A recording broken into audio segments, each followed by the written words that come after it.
Om Sahana Vavatu Sahanau Bhunaktu Saha Viryam Karavavahai Tejasvinavadhitamastu ma vidvishavahai.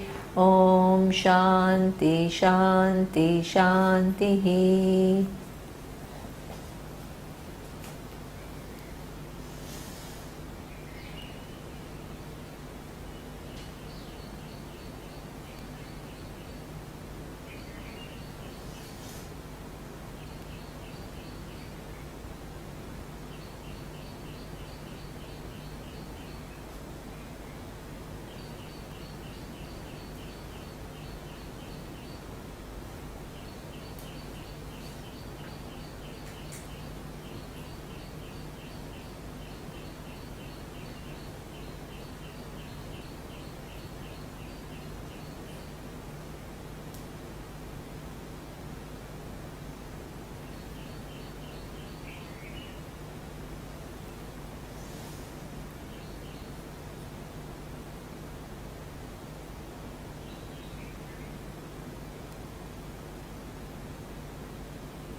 So we've seen yesterday what is Atma, and Atma is defined as that which is, it's a defining words. They are not adjectives which restrict the meaning to indicate one among many. Defining words to show the presence of one thing which is absolute, and that is what it is described as Sat, the existence. And the methodology used is that not the direct meaning but the implied meaning of the word existence is used. And what is the implied meaning? The implied meaning is done through what we call bhagatyaga lakshana. You retain part of the meaning of the word and you give up the other part. So the Sat means existence. You retain the existence part, but you take out the existence which we generally understand to be an existence which is within time and space. So the Sat was defined as that which exists in the past, present and future. Okay? And that is the presence which we saw, which is the truth of time and also truth of every object that exists in time. When you talk about time, the time-space framework is also taken care of, right? So even the space we understand to be relative in nature. So here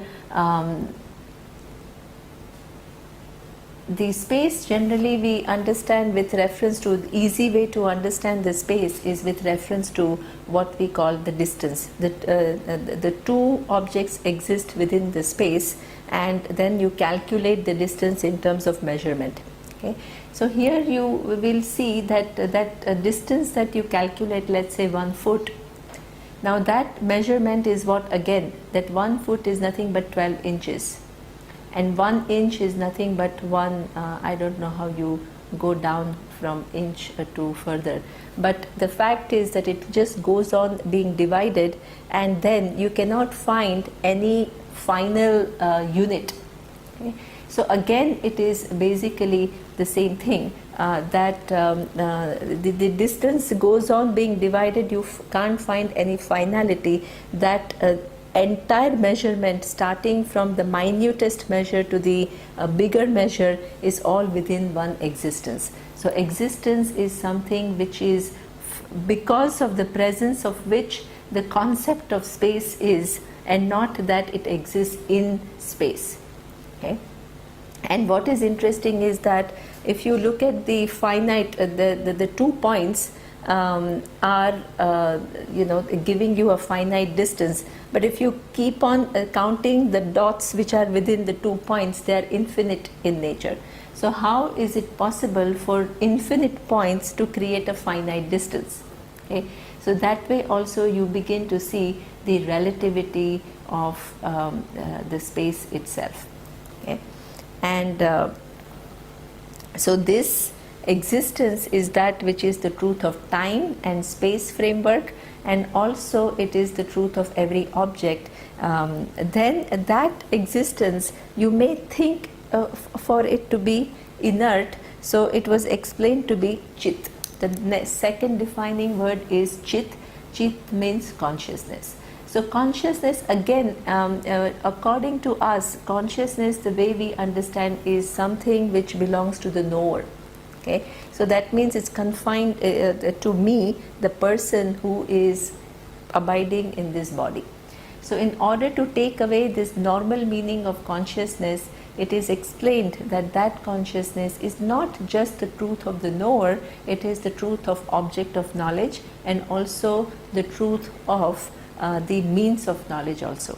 So if you divide the world in terms of knowledge, okay, there are only three things: the knower, the object of knowledge. The object of knowledge will include everything in the universe, okay, everything that is known now and can be potentially known. Unknown also, known and unknown, which can potentially be known. And then what is the means of knowledge? Anything can be known through a means of knowledge. All three have their content in consciousness, okay? And consciousness is free from all three. We have seen knower is nothing but a given vritti, the thought in the mind which assumes the status of the knower, which knows every activity that is taking place in the mind. So the consciousness is the truth of that thought which is assuming the status of knower, which knows things which are going on in the mind as well as outside. Then object of knowledge, how do you appreciate consciousness as being the truth of every object of knowledge? In case of sentient beings, it's easy to understand because you can, just as you do with reference to your knower, you can arrive at the truth of the knower of everything else which is a conscious being, and you can say consciousness is the truth. Okay? But when it comes to inert objects, then it is difficult to understand that consciousness is the truth of the inert object. So this is where, after reducing the form and understanding that it is form within forms within forms, we talk about an intervening entity, which is what we call all knowledge, which makes all these forms be arranged in a way that a complex creation can emerge. Okay? And the content of that all knowledge is what we say is consciousness. So consciousness is equally present here on this table as well as in this body. It is present everywhere. Okay? And what then accounts for difference between living, the sentient and insentient being, is the presence and or absence of what we have seen before, subtle body.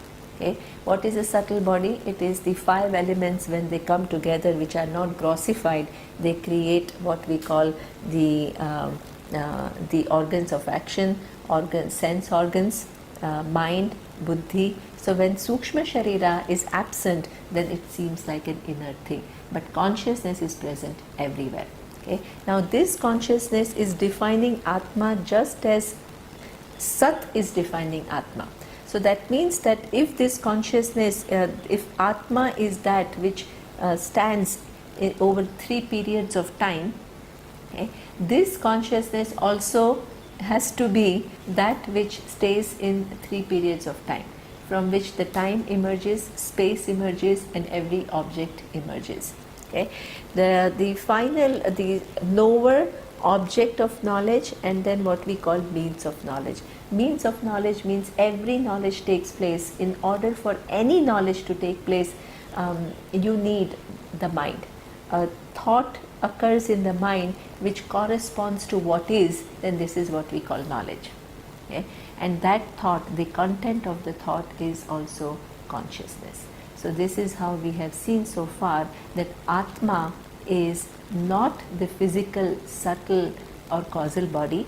It is not the one which goes through 3 states of experience, namely waking, dream and deep sleep. It is not the 5 koshas. One is Anna, the food, which is physical body. Prana is all your respiratory and other functions, pranic functions, which include digestive and circulatory system. It is not mind, it is not buddhi. Mind is the place where emotions take place. It is not buddhi, where there is cognitive capacity, there is a decision making capacity, there is a status of doer, and it is also not the enjoyer, which engages in the world. So it is not that, but it is satyam and jnanam. Okay. Now the third defining word we have to see, and that is what we call anandaha. So it says anandaha kaha. So it says sukha swarupaha. It is in the form of fullness. So here one thing is very important in the tradition. This ananda is to be understood as anantam. Okay? The real meaning of this word is anantam. Anantam means limitless. If everything is limited in time and space, that which is the truth of time and space, and every object within time and space is limitless in terms of time. Okay? Because it is not subject to time. Because of its presence, the concept of time comes. Because there is an existence, the concept of space comes. Because there is existence, everything emerges within this time and space framework. Okay? So that is what we mean by limitless. Now, one thing which is very important, when we say limitless, then you cannot understand that existence and consciousness is one thing, okay? And from that comes time, space, and all the objects. Okay? So that means that existence and consciousness is one thing, and time, space, and objects are independent realities, okay, which are enjoying the same order as consciousness. If that was the case, consciousness would be very small. Okay? Because if time and space is distinct from consciousness, and if every object is distinct from consciousness, even though consciousness is distinct from all of that, okay, it still would be one of the objects. Okay? So therefore you cannot construe consciousness as something which enjoys the same order of reality. And this is why if it was limitless, any limitless cannot be two. If there are two things enjoying the same order of reality, then one thing will limit the other if one is totally distinct from the other. Even though one thing is very small and the other thing is very big, the very tiniest thing, if it is separate from the limitless, from that big thing, that big thing will not be limitless. So that means that if this existence and consciousness were to be limitless, okay, there is no second thing. But if there is no second thing, you can ask the question, how come I see this whole universe? Okay? Not only I see the universe, but I mistake I to be all these different things in the universe. So how can you then say that there is no second thing? Okay? So that second thing is not there. We maintain that because the relationship between consciousness and time, space, and object is that of Satyam and Mithya. Let us define what is Satyam and what is Mithya. Satyam is defined as that which has an independent existence, okay? Something which does not depend upon something else for its existence. And Mithya is that which depends upon something else for its existence. Because it depends upon something else for its existence, you can't say it is really there, because without that thing on which it depends, it doesn't exist at all. Okay? Nor you can dismiss it as non-existent, because empirically it is true. Okay? So neither you can dismiss it as something which is an illusion or some false or some kind of a, which is what is understood by many people, that Mithya means is some kind of a magic. We are not talking about magic, it's empirically true. Okay, but it cannot be given an absolute reality. So it has that in between existence. So let us see a little bit more into how can we appreciate the existence of mithya. Okay, so here this is a cup, which is a huge big cup which holds a lot of water. Okay, now this if I ask somebody what is this, they would say it's a mug or a cup. Okay, now if I say that it is stainless steel, then who is more right? The steel and cup are not synonyms. Because they are not synonyms, one has to be more right than the other. So who is more right? It seems that the cup seems to be really right because you have something which is very tangible. But if you conclude that the cup is more right, then if I say that let me take away the steel, if cup is more right, let me take away the steel and you show me where is the cup.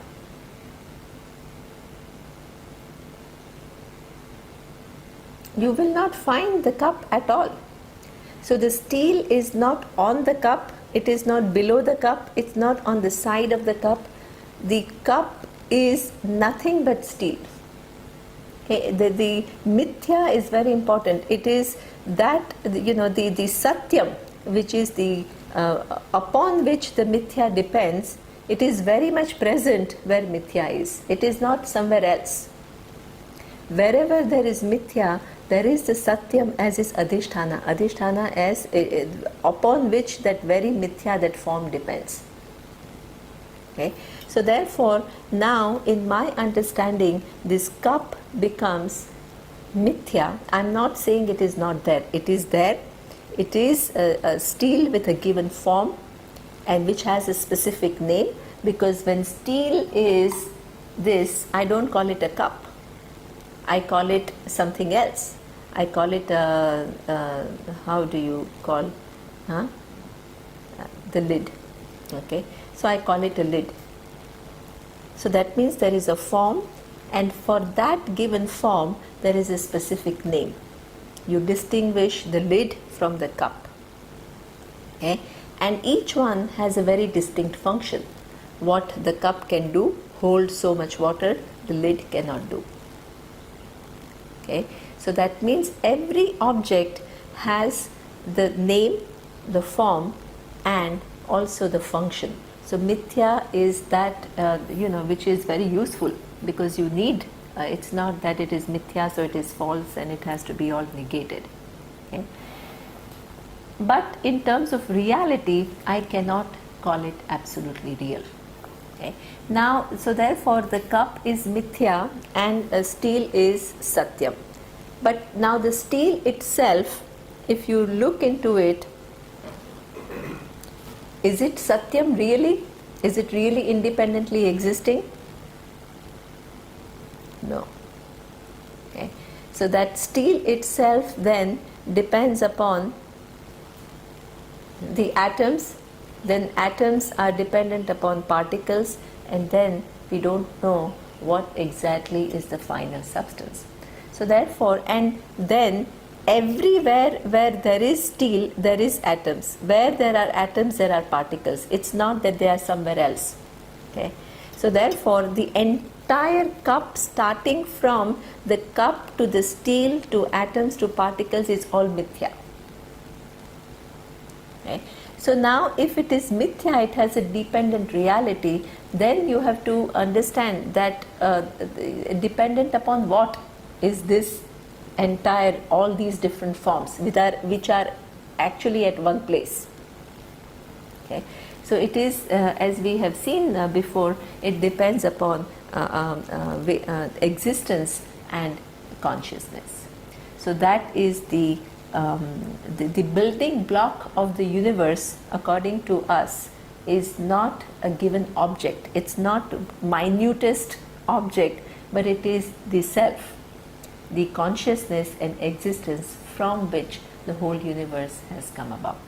Okay, so therefore, the presence of the cup does not limit the existence. It doesn't do anything to existence. Okay, it doesn't enjoy the same order of reality as existence, because this is mithya. Existence is satyam, independently existing. Because it is independently existing, and everything else, the cup is upalakshana for any given object in the universe. If every object in the universe, known to me and unknown to me, depends upon something else for its existence, okay, and existence is the only thing which exists independently of every form, then existence is not limited. Okay. So therefore we call it limitless, because there are no two things. Okay. And that is very important, because if you really count, if you have many different steel products and you place 5 different products with 5 different shapes, if you count the forms, you will find, let's say, 5, 6, 7, 10. But if you focus on the content, how many things are there? Everything is only one.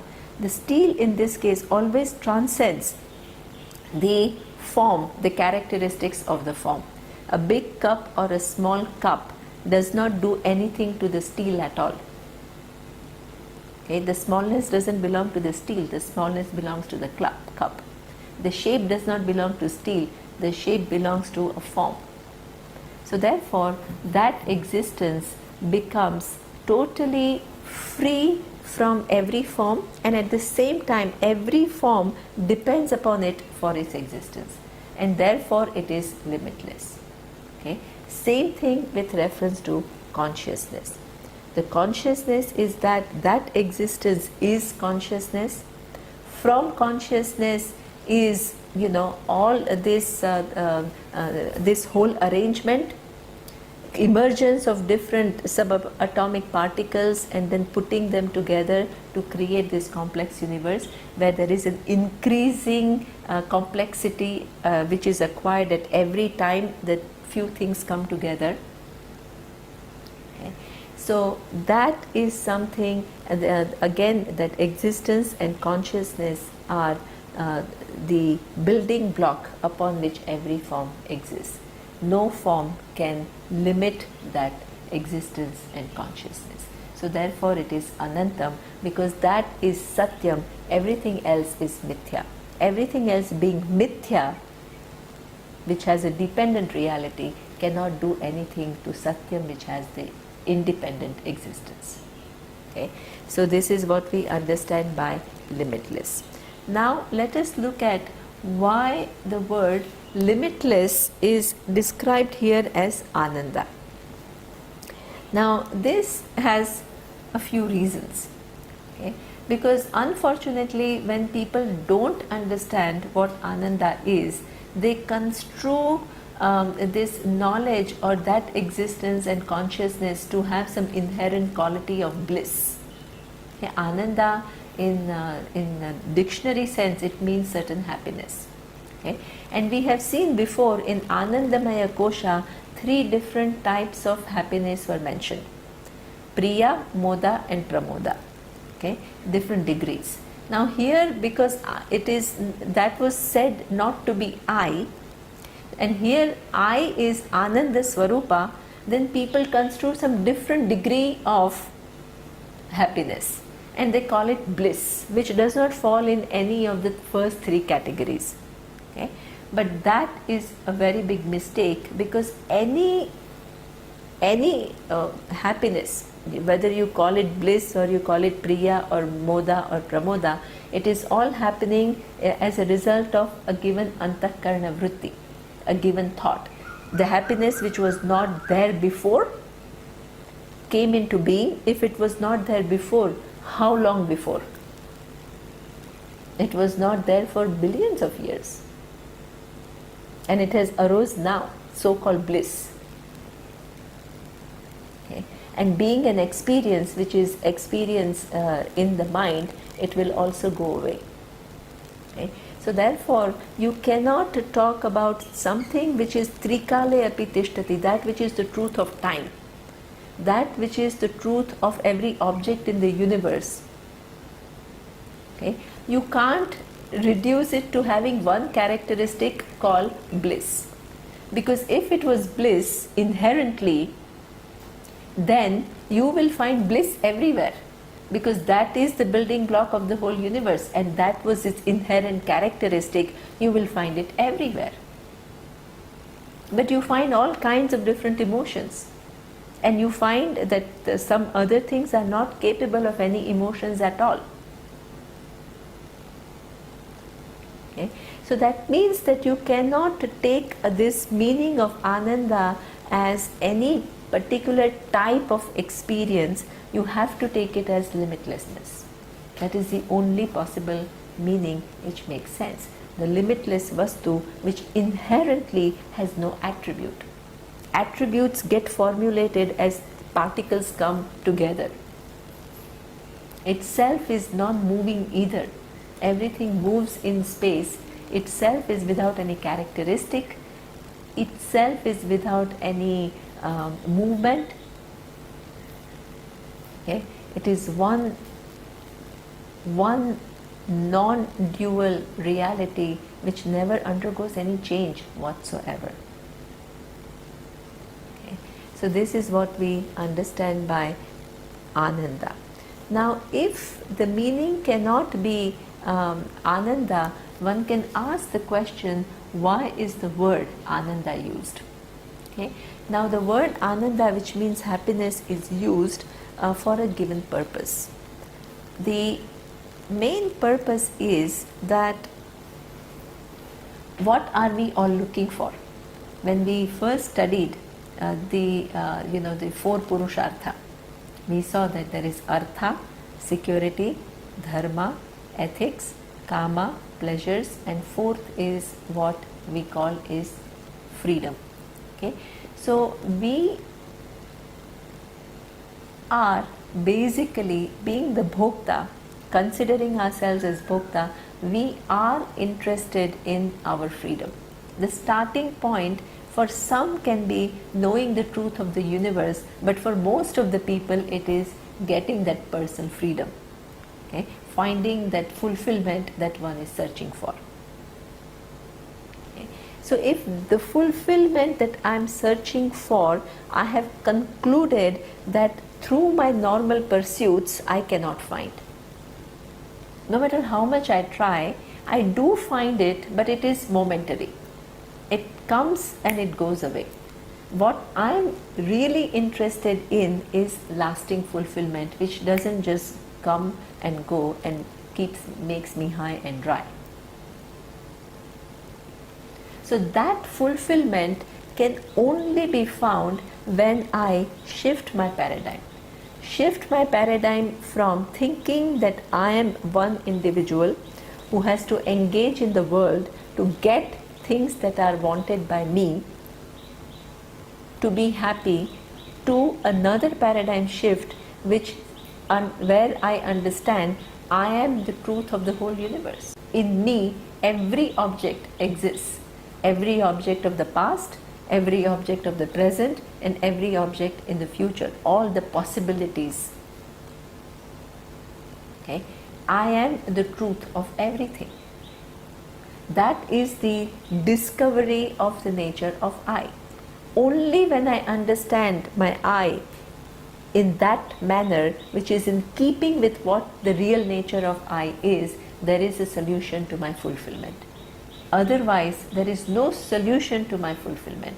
Retaining my individuality and trying to do something, whether it is engaging in the external world or as a yogi manipulating the so-called mind and manipulating the energies, it's not going to solve this problem of inadequacy. Okay. So that means I will be a perennial searcher until the time I discover the nature of myself as the truth of the whole universe rather than one given entity in the universe. But in order to say that, I have to place my I not in the body, not in the mind, not in the in my buddhi, but I have to place it where it belongs, in Sat and Chit. This is what my real nature is. And this body depends upon it. Every body in the universe which is yet to come or which came in the past depended upon it. Whether it was the body of a criminal or the body of a saint, everything. Okay? And that consciousness was never affected by whether it was a saintly body or it was a criminal body. No. It always transcended, because that given attribute is coming together of different things and itself is always free from that. Okay. So Ananda can only begin, that fulfillment can come when I solve the problem of my existence very fundamentally. The other way to look at it is that even the so-called little Ananda that I take from coming together with coming in contact with different desired objects, what is really the source of that Ananda? Because it is true that in the presence of something which I like, some beautiful jewelry or something, I do feel happy. Or sometimes not a given object, just the memory of a pleasant event can make me happy. So what is happening is, can you then say that that happiness experience is there? Then you have to ask, what is the source of that happiness? Because you experience it. Okay? Can you say that I am the source of happiness? If you are the source of happiness, you don't need necklace, or you don't need a given person, or you don't need anything. Okay? You as the individual you who's searching for happiness. Okay? If the object had happiness, then everybody who has that object should be happy. But it is not true. Somebody, some ice cream that you like, somebody cannot stand it, or somebody is allergic to it. So therefore, that if the object had happiness, it should produce the same amount of happiness to everyone. But that is not true. It can please you and it can displease other, or the other person can be neutral, so it's all varying. So you cannot say the happiness belongs to the object either. So if the source of happiness is not you, and it is not a given object, then you can ask the question, but then how do I experience the object? How do I experience the happiness when there is an object which I desire? Or when some conducive frame of mind takes place due to my thinking of something. Okay? Or even thoughtlessness. Sometimes you strive very hard to get into a so-called very quiet mode of mind which gives you happiness. And these are all different manipulation. One is external manipulation, the other one is internal manipulation to get happiness. Okay?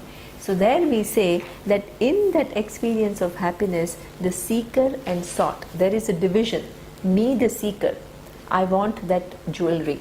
I want a quiet mind. Okay? I want a mind which is non-demanding. So that is me, the seeker.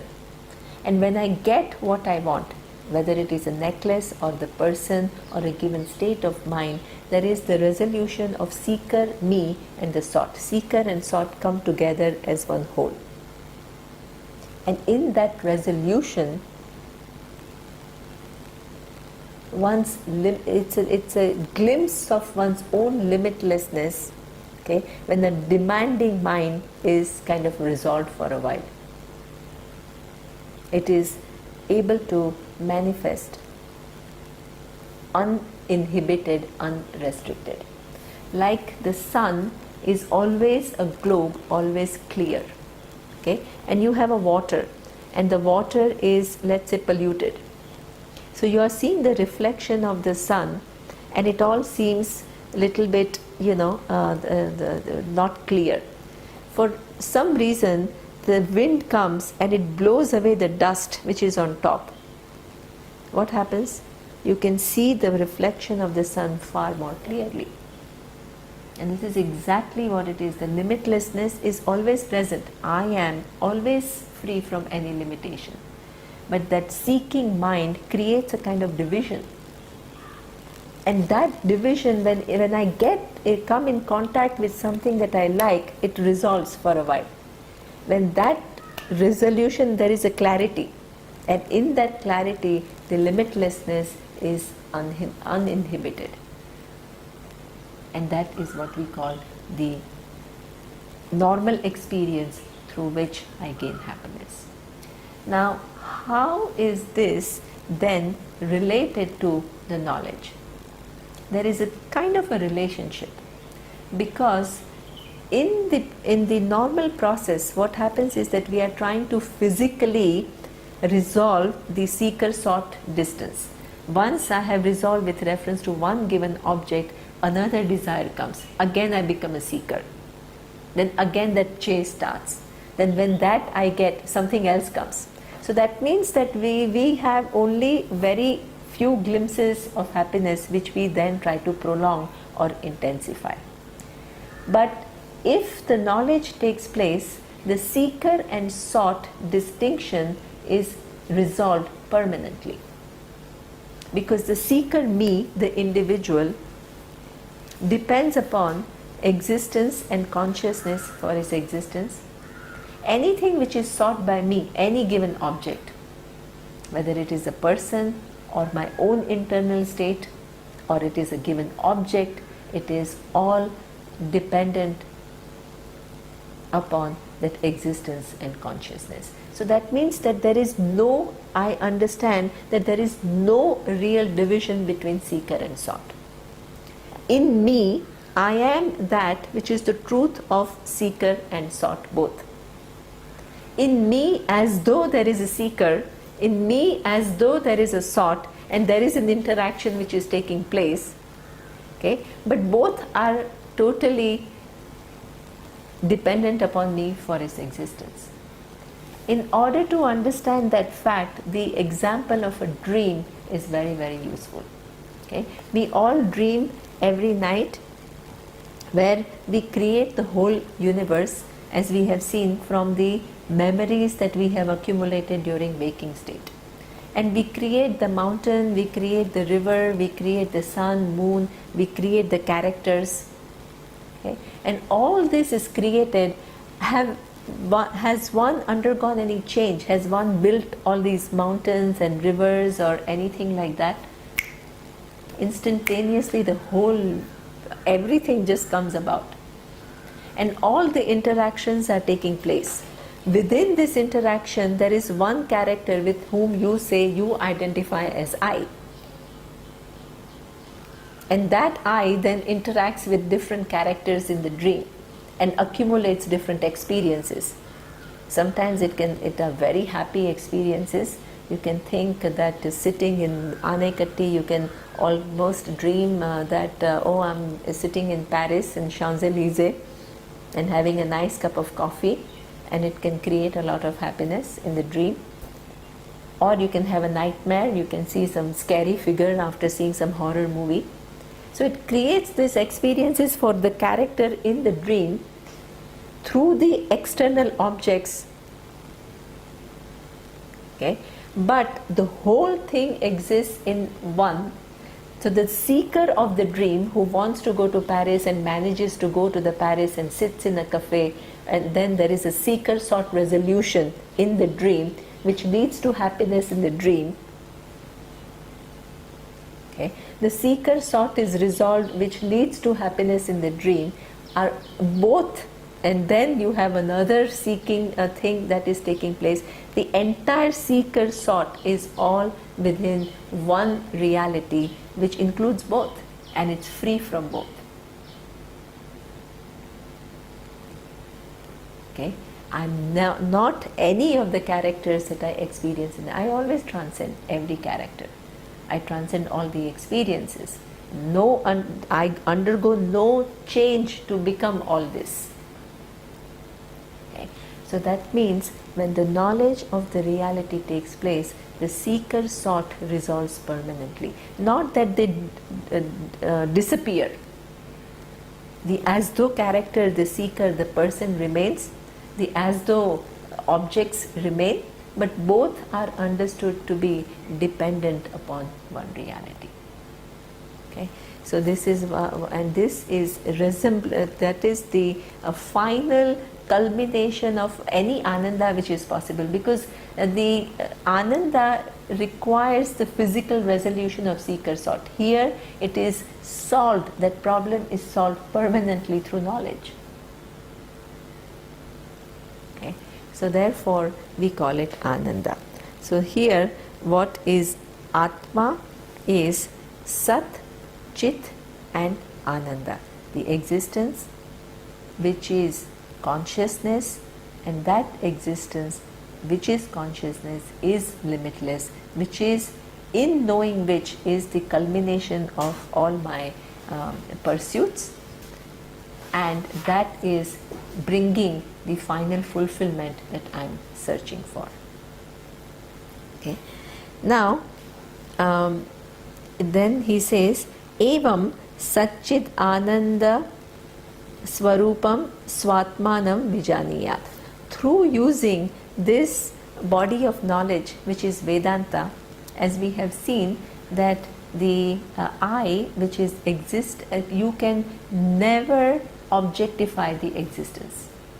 Okay? Many people ask, one is a very interesting question, that they say that okay, this cup is mithya and steel is the satyam, relative satyam, and I can see the steel. Then if existence is the truth of this, why can I not see the existence?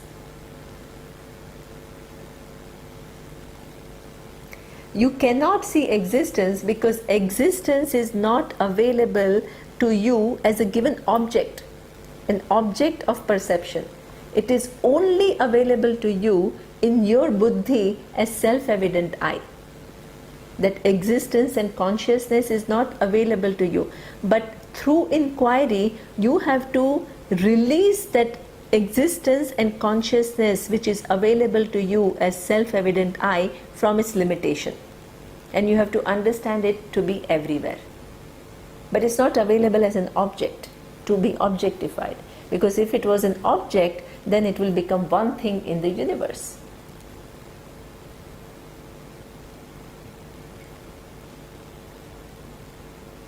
Okay. Even consciousness is never available for you to be known as an object. You can never objectify consciousness. You infer people are conscious because you are able to move and others also move. So you infer that just as there is consciousness in me, there is consciousness in somebody else. But you don't objectify consciousness. Even though consciousness is truth of this, you don't see consciousness. It's only available in your buddhi as the self-evident consciousness. And you have to free it from its own limitation and understand it to be the truth of everything. Through inquiry. And that inquiry is what we call Vedanta. It's an inquiry into the nature of I. And because it is I, it can never be objectified. Your normal means of knowledge, which is perception and inference, will not work.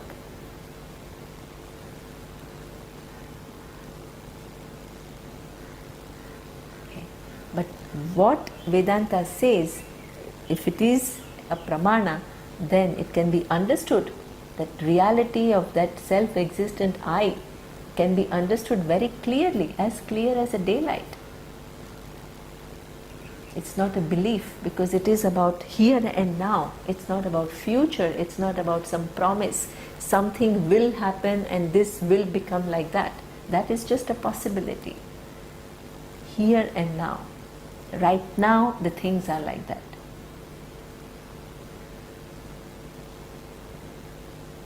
Okay.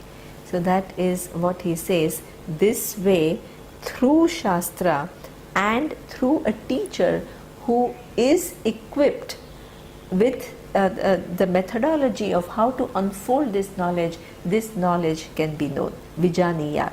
One should know it. It says Satchid Ananda Swarupam Atma Swatmanam, one's own Atma. Okay? It cannot be something which is somebody else's Atma. Generally we think that, oh yeah, the teacher's Atma is Satchid Ananda, limitless, but I am still very, very small and I have a long way to go. Okay? So that is not true.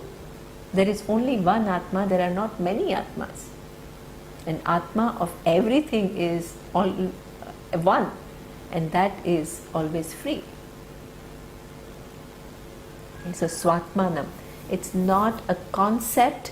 We are not creating some philosophical concept where retaining me as me, I'm thinking about something abstract. It's not an abstract inquiry.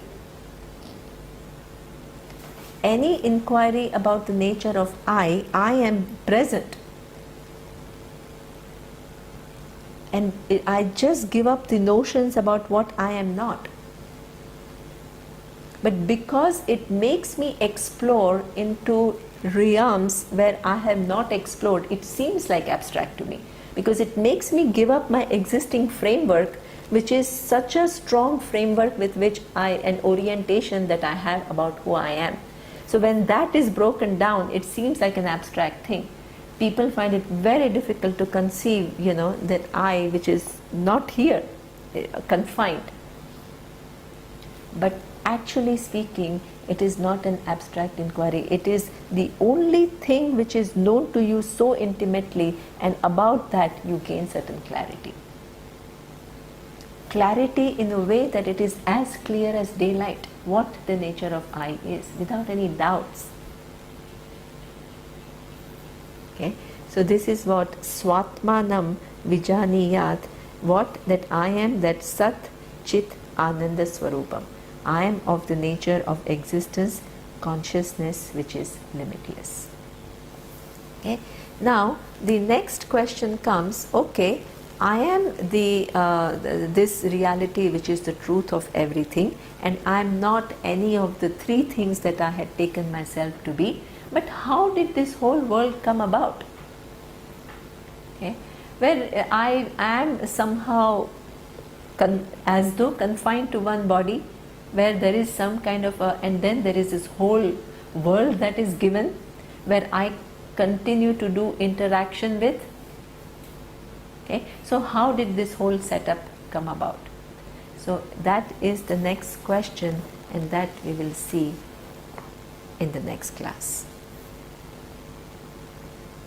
Om Purnamadah Purnamidam Purnat Purnamudachyate Purnasya Purnamadaya Purnamevavashishyate.